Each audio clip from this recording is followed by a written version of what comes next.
नमस्कार, आप सभी को नूतन वर्ष की बहुत बहुत शुभकामनाएं। और ये साल हम सबके लिए बड़ा मंगलकारी रहे, भारतीय शेयर बाजार और नई ऊंचाइयां छुए, आपका निवेश काफ़ी सुरक्षित रहे। इन्हीं सब शुभकामनाओं के साथ हेलो मनी 9 मेरा सवाल है का आगाज़ करते हैं। और आज हम बात करेंगे शेयर बाजार की। जी हाँ, 2023 में कैसे पोर्टफोलियो बनाएं, 2022 में अगर नुकसान हो रहा है तो 2023 में उस नुकसान की भरपाई कैसे करें, कहीं पर अगर मोटा मुनाफा मिल रहा है तो क्या बुक करना चाहिए या फिर अभी इंतज़ार करना चाहिए, शेयर बाजार की चाल कैसी रहेगी, इन तमाम पहलुओं पर बातचीत करेंगे। और लगातार आप हमारे साथ जुड़ सकते हैं, अपने सवाल पूछ सकते हैं। और आपको बता दें, सवाल पूछने का तरीका बेहद आसान है। आपको नए साल पे बस अपने मोबाइल के व्हाट्सएप पे जाना है और हेलो मनी 9 पे अपना सवाल पूछ सकते हैं। सवाल थोड़ा विस्तार पूर्वक आप पूछिए। आज हम बात शेयर बाजार की करेंगे, तो स्टॉक मार्केट से रिलेटेड कोई भी सवाल हो तो आप हमसे पूछ सकते हैं। 9311211874 ये हमारा व्हाट्सएप नंबर है, इस पर आप अपना सवाल पूछ सकते हैं। अगर आप मेल करना चाह रहे हैं तो भी तरीका बहुत आसान है, money9query@tv9.com पे भेज सकते हैं। सवाल थोड़ा विस्तार से भेजेंगे तो हमारे लिए अपने एक्सपर्ट से उन प्रश्नों को पूछना और आपको संतुष्ट करना थोड़ा सा आसान होगा। और एक एक करके तमाम सवालों के जवाब लेंगे। सबसे पहले आपको रूबरू कराते हैं हमारे आज के खास मेहमान से। हमारे साथ आज वीके नेगी जुड़े हैं, जो कि नए साल पे पहले दिन नेगी साहब हमारे साथ जुड़े हैं। नेगी साहब, बहुत बहुत शुभकामनाएं आपको भी नूतन वर्ष की। और उम्मीद करते हैं कि आपकी जो ज्ञान है उससे हमारे तमाम जो दर्शक हैं वो काफ़ी लाभान्वित होंगे और शेयरों से जुड़े हुए जो उनकी आशंकाएं हैं उनका निदान आप करेंगे। थैंक यू विपुल जी, नए साल के शुभ अवसर पर मुझे बुलाने के लिए आपकी पूरी टीम को, मनी 9 की पूरी टीम को, मनी 9 के सभी दर्शकों को मेरी तरफ से नव वर्ष की बहुत बहुत शुभकामनाएं।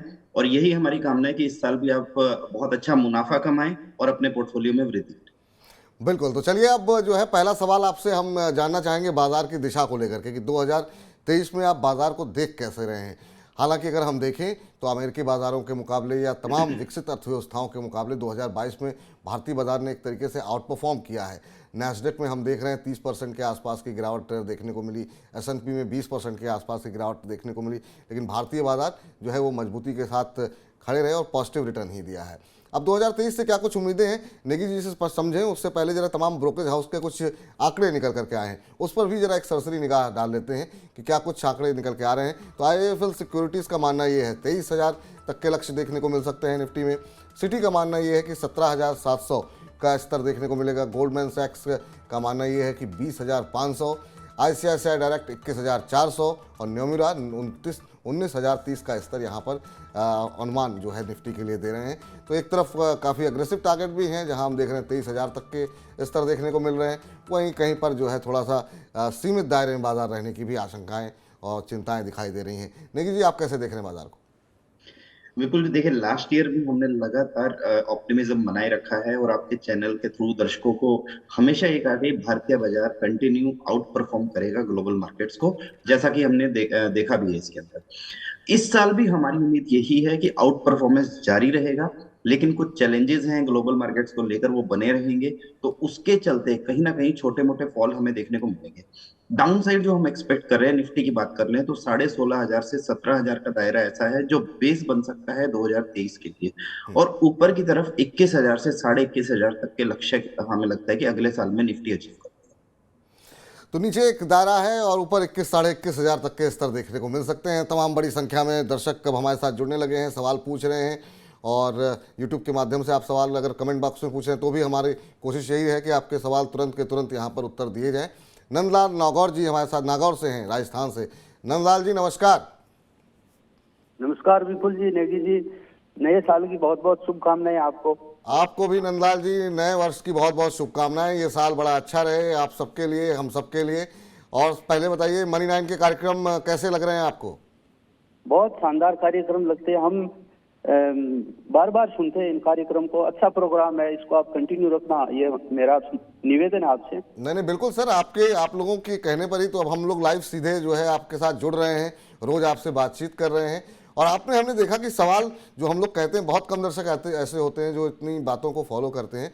और नंदलाल जी ने बहुत विस्तार पूर्वक अपना पोर्टफोलियो हमें भेजा है। तो पहले तो उनसे सुन लेते हैं कि क्या उनका प्रश्न है, और उसके बाद से वो पोर्टफोलियो हम अपने दर्शकों को दिखाएंगे और चाहेंगे कि वो भी जब अपने सवाल पूछें तो इतनी डिटेल में भेजें ताकि हम उनको सही उत्तर बना सकें। तो आज का पोर्टफोलियो नेगी जी से बनवाएंगे हम नंदलाल जी का। नंदलाल जी, आप अपना सवाल पूछिए।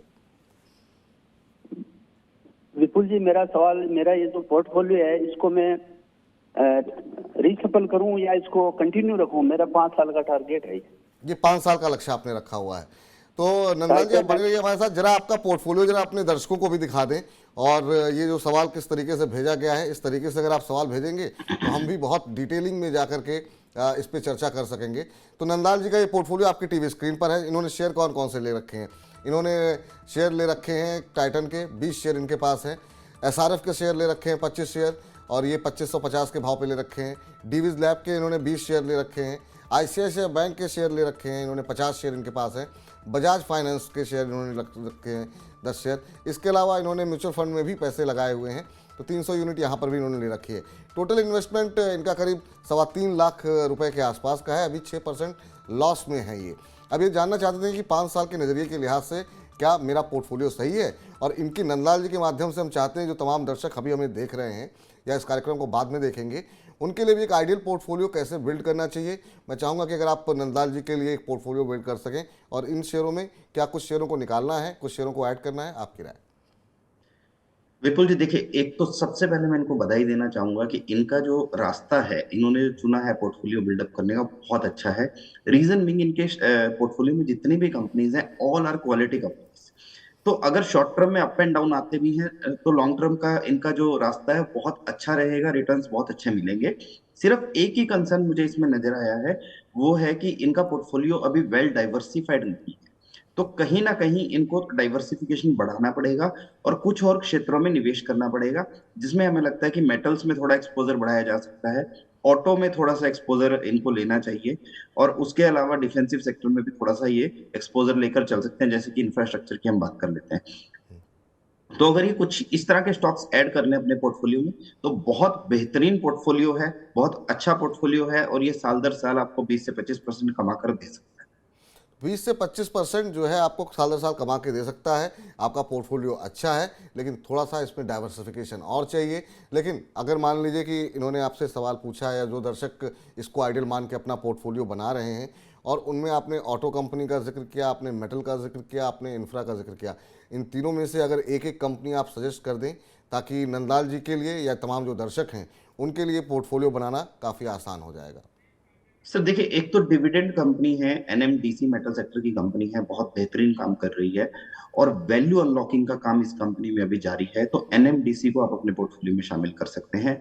ऑटो क्षेत्र की बात करें तो ऑटो में टाटा मोटर्स या मारुति, इन दोनों में से जो स्टॉक आपको ज्यादा पसंद आता है उसको आप शामिल कर सकते हैं। दोनों ही बेहतरीन कंपनीज हैं, अच्छा परफॉर्मेंस कर रही हैं, और जैसे जैसे ईवी को लेकर अनिश्चितताएं क्लियर होंगी, मुझे लगता है कि इनका परफॉर्मेंस और सुधार होता जाएगा। तीसरा, अगर इंफ्रास्ट्रक्चर में आप एक्सपोजर लेना चाहते हैं तो एलएनटी या सीमेंस, ये दो कंपनीज हैं, दोनों अच्छी कंपनीज हैं, बहुत बेहतरीन काम कर रही हैं, तो एलएनटी और सीमेंस में से एक कंपनी आप शामिल कर सकते हैं। तो ये जो 2-3 कंपनियां बनाई गई हैं, एक बार जरा फिर से हम चाहेंगे कि आपको क्या क्या ऐड करना है, ये आपने जान लिया।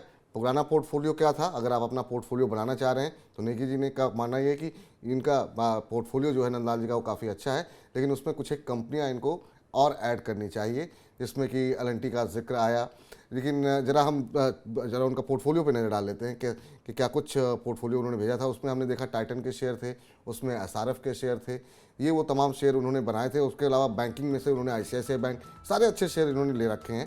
बजाज फाइनेंस में पैसे लगाए हुए हैं, फाइनेंशियल सेक्टर के 2 शेयर ले रखे हैं, और फार्मा सेक्टर का 1 शेयर ले रखा है। इसमें आपको कुछ एक शेयर और ऐड करने हैं, इसमें ऑटो, इंफ्रा, मेटल शेयरों में आपको निवेश करना होगा, जिससे आपका पोर्टफोलियो काफ़ी ज़्यादा डाइवर्सिफाइड होगा।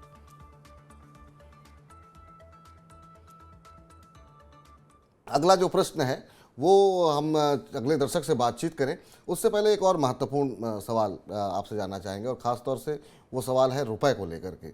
रुपए में हमने देखा कि 2022 में करीब 10% के आसपास, 11% के आसपास की गिरावट देखने को मिली, और ये 8-9 साल में जो है सबसे ज़्यादा गिरावट है। आप कैसे देख रहे हैं इसे, और इस गिरावट का असर जो है, ख़ास तौर से इसका फ़ायदा लोगों को लगता था कि आईटी को मिलेगा, वो भी नहीं मिला। अब आने वाले दिनों में कुछ एक ऐसे सेक्टर हैं जिसका आपको लगता है कि इनको फ़ायदा मिलेगा, और कौन से वो ऐसे शेयर हैं जिनको आपको लगता है कि दूरी बना करके चलती चाहिए रुपए की गिरावट के चलते? सर देखिए, रुपए का डेफिनेटली एक पॉजिटिव इम्पैक्ट होता है आईटी और एक्सपोर्ट ओरिएंटेड कंपनीज के ऊपर। बट अगर आपका बॉटम लाइन खराब हो रहा है, आपके प्रॉफिट्स पर इम्पैक्ट आ रहा है, रेवेन्यूज पर इम्पैक्ट आ रहा है, तो डॉलर से उसको कोई बहुत ज्यादा सपोर्ट नहीं मिलता है, क्योंकि रेवेन्यूज में गिरावट आने की वजह से आपकी टॉप लाइन कम हो जाती है और उसकी वजह से आपकी बॉटम लाइन पर इम्पैक्ट आता है। तो फंडामेंटल अगर आपके नॉर्मल हैं और उसके बाद अगर डॉलर डेप्रिशिएट होता है, तो एक्सपोर्ट ओरिएंटेड कंपनीज को फायदा मिलता है। अदरवाइज हमें लगता है कि ये गिरावट शायद कहीं ना कहीं ऑलरेडी डिस्काउंटेड है और इसका कोई बहुत ज्यादा फायदा हमें देखने को नहीं। चलिए, सर्वेश पांडे जी हमारे साथ जुड़ चुके हैं अगले दर्शक प्रश्न पूछने के लिए। सर्वेश जी नमस्कार। नमस्कार सर, नमस्कार। कैसे हैं आप? हम बहुत अच्छे हैं सर, कैसे हैं आप? मैं बहुत अच्छा हूँ सर। मेरा एक सवाल है जो मैं आपसे पूछना चाहूंगा। पूछिए पूछिए। सर, मैंने एनसीसी के 100 शेयर 75 रुपए के भाव पर लिए हैं और अच्छा। अभी शेयर 80 रुपए के ऊपर चल रहा है। जी, तो मुझे शेयर होल्ड करना चाहिए या बेच देना चाहिए? कितने समय तक आप होल्ड कर सकते हैं, वैसे कुछ नजरिया आपने सोचा हुआ है? लगभग 1 साल के आसपास। 1 साल के आसपास आप बने रह सकते हैं। चलिए, आपने आपने अच्छी खासी, अब यहाँ पर जिस दिन आपने सवाल भेजा उसके बाद भी अच्छी खासी तेज़ी आ चुकी है और अभी हम देख रहे हैं करीब 9% के आसपास शेयर ऊपर है और पिछले 1 महीने में करीब 13-14% ये चला है और आज की तेज़ी अगर हम जोड़ लें उसमें तो ये करीब 18-19% ऑलरेडी चल चुका है। 90 के ऊपर शेयर ट्रेड कर रहा है।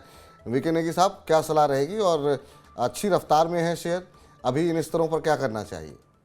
सर, जैसे कि मैंने आपको कहा कि इंफ्रास्ट्रक्चर सेक्टर नेक्स्ट ईयर में टॉप सेक्टर रह सकता है, and this company is one of the leading company in infrastructure space, तो बहुत बेहतरीन परफॉर्म ये कर रही है। अभी रिसेंटली इनको काफी बड़े ऑर्डर मिले हैं और एक साथ 3-4 ऑर्डर मिले हैं, उसके चलते हमें तेजी देखने को मिली है और हमें लगता है कि ऑर्डर फ्लो आने वाले साल में कंटिन्यू रहेगा और जिसकी वजह से स्टॉक यहाँ से मल्टीबैगर बनकर भी साबित हो सकता है। इनका जो खरीद प्राइस है वो बहुत ही अच्छा इनको मिला है, तो अराउंड 75-76 का जो इनका कॉस्ट प्राइस है उसको स्टॉप लॉस आप मान लीजिए और यहाँ से मिनिमम 111 रुपए के लक्ष्य आपको देखने को मिल जाएंगे अगले 3 से 6 महीने। तो 111 रुपये तक के लक्ष्य आपको देखने को मिल जाएंगे। 91 पे ऑलरेडी आ चुका है, तो यहाँ से अभी भी 20-22 रुपये की जो है अपसाइड जो है बाकी है, तो यहाँ पर आप बने रहिए और अगर आप कोई फ्रेश इन्वेस्टमेंट करना चाहते हैं तो भी कर सकते हैं, लेकिन जो स्टॉप लॉस बता रहे हैं विवेक जी उसका अवश्य आप ध्यान रखें। अब कार्यक्रम को समेटने की तरफ अब हम बढ़ रहे हैं, लेकिन जाने से पहले कुछ एक महत्वपूर्ण सवाल आपसे जानना चाहेंगे। 2023 में वो कौन से सेक्टर हैं विकी जी जिनसे आपको लगता है कि पूरी तरीके से दूरी बना करके चलनी चाहिए, क्योंकि तमाम जो कंसर्न अभी जो दिखाई दे रहे हैं मौजूदा, उसमें किन सेक्टर से आप दूरी बना के चलेंगे? सर देखिए, सबसे पहली चीज तो है नेक्स्ट ईयर जो रहने वाला है वो काफी असमंजस वाला रहने वाला है और यहाँ पर सेक्टर परफॉर्मेंसेस कई बार बहुत आपको देखने को मिलेंगे, कई बार बहुत डाउन आपको देखने को मिलेंगे। तो सबसे पहले तो एविएशन सेक्टर हमें लगता है कि जिसमें लगातार अप एंड डाउन बने हुए हैं, तो एविएशन से दूरी बनाए रखनी चाहिए, पहली जी। चीज तो। दूसरी चीज, जो कंपनीज आपका स्पेकुलेटिव बिजनेसेस में है, स्पेकुलेशन से रिलेटेड बिजनेसेस का काम करती है, जैसे हैप्पीएस्ट माइंड्स का भी हमने नाम लिया, तो गेमिंग का काफी बड़ा बिजनेस है उनका, तो उन कंपनी से दूरी बनाए रखनी चाहिए क्योंकि काफी स्ट्रॉन्ग टैक्स लॉज गवर्नमेंट की तरफ से देखने को मिल सकते हैं। तीसरा, जो एक्सपोर्ट ओरिएंटेड कंपनीज है जिनकी डिपेंडेंस काफी ज्यादा है स्पेशली यूरोप के एरिया में, तो उनसे आप दूरी बनाए रख सकते हैं। ओवरऑल हमें लगता है कि 2023 बहुत बेहतरीन ईयर रहेगा भारतीय मार्केट के लिए भी, और ग्लोबल बाजारों में भी चाइना को छोड़ दें तो बाकी बाजार अच्छा परफॉर्म कर सकते हैं। तो इसी के साथ हम ये शुभकामनाएं भी देना चाहेंगे आपके दर्शकों को कि ये साल बेहतरीन रहे आपके लिए भी और आपके दर्शकों के लिए।